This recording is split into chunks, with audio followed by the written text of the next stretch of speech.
एक बार पांडव में सर्वशक्तिशाली भीम कहीं जा रहे थे। वह बहुत परेशान थे और मन ही मन बहुत दुखी भी थे। चलते चलते उन्हें सर्वबुद्धिमान व्यास जी बैठ करके जाप करते हुए दिखे। भीम जी वहां पे गए और व्यास जी से बोला, पितामह, मैं बहुत दुखी हूँ, मुझे बहुत ही ज़्यादा चिंतित हो रही है। तो पितामह ने कहा कि ऐसा भी क्या बात है पुत्र, जो तुम इतना चिंतित हो और तुम्हें अंदर ही अंदर वह बात खाई जा रही है। तो भीम जी ने कहा कि मुझे हमेशा महलों में राजा युधिष्ठिर, माता कुंती, द्रौपदी, अर्जुन, नकुल और सहदेव हमेशा मुझे कहा करते हैं कि तुम भी एकादशी का व्रत रखो। महीना में 2 बार एकादशी का व्रत होता है, तुम भी उसे रखा करो, जिससे कि तुम्हें भी फल मिलेगी और तुम्हें भी अच्छी बुद्धि प्राप्त होगी। लेकिन पितामह, मैं उनको यह बात बोलते बोलते थक चुका हूँ कि मुझसे भूख बर्दाश्त नहीं होती है। मैं अगर भूखा रहता हूँ तो मेरी सारी शक्तियाँ मानो जैसे कहीं विलीन हो जाती है।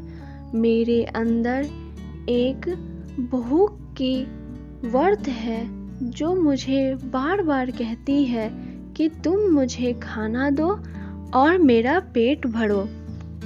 तो आप ही बताइए पितामह, मैं क्या करूं जिससे कि मेरी सारी समस्या का समाधान हो सके।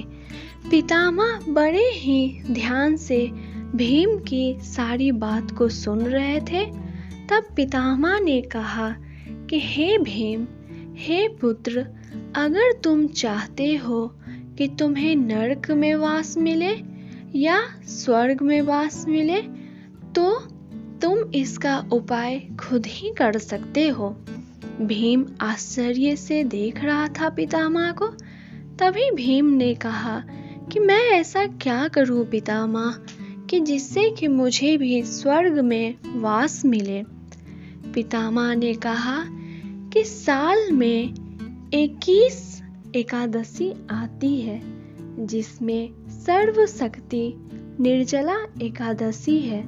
जो व्यक्ति निर्जला एकादशी नहीं करता है या इस दिन कुछ खाता है तो उसे नरक में वास मिलता है। और अगर वह व्यक्ति किसी कारणवश यह व्रत नहीं कर सकता है तो वह निर्जला एकादशी के दिन स्नान करके ही खाए तो उसे भी पुण्य जरूर मिलता है। और जो व्यक्ति स्त्रियां निर्जला एकादशी का व्रत रखते हैं उसे तो साक्षात स्वर्ग में ही वास मिलता है।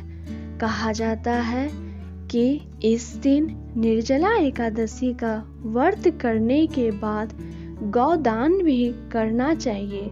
अगर मनुष्य अपने जिंदगी में कोई भी पाप किए हों, चाहे वो ब्रह्म हत्या हो, गौ हत्या हो या किसी भी तरह का पाप हो, माता पिता का आज्ञा ना मानना, उनका अनादर करना, अपने गुरु के साथ छल करना, इस तरह से किसी भी पाप के वो भागीदारी हो तो निर्जला एकादशी व्रत करके वह अपने सारे पाप को धो सकते हैं। भीम बेचारा बड़ा ही चिंतित में पड़ गया कि आखिर मैं क्या करूं।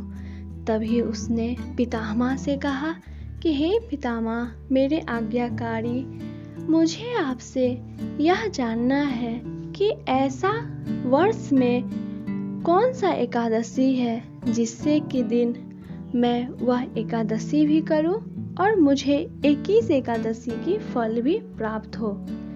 तभी व्यास जी ने कहा कि अगर तुम भूखे नहीं रह सकते हो और तुम्हें स्वर्गवास भी होना है, तो यह सर्वशक्ति एकादशी है जो निर्जला एकादशी है। अगर तुम इस दिन बिना कुछ खाए पिए एकादशी व्रत करते हो और सुबह उठ के स्नान करके सबसे पहले भगवान का पूजा करने के बाद, गौदान करने के बाद या किसी भी गाय को कुछ खान पान देने के बाद, ब्राह्मण को दान दक्षिणा और मनपसंद भोजन कराने के बाद, उनका चरण स्पर्श करने के बाद तुम्हें इस एकादशी व्रत का फल जरूर मिलेगा और तुम्हें स्वर्ग की प्राप्ति होगी। भीम ने जैसे ही यह बात सुनी तो उसने कहा कि हे पितामह, इस एकादशी का महत्व क्या होता है? पितामह ने कहा, यह एक ऐसा एकादशी व्रत है जो व्यक्ति इसे रखते हैं वह जन्मों जन्मों की सारे पापों से मुक्त हो जाते हैं।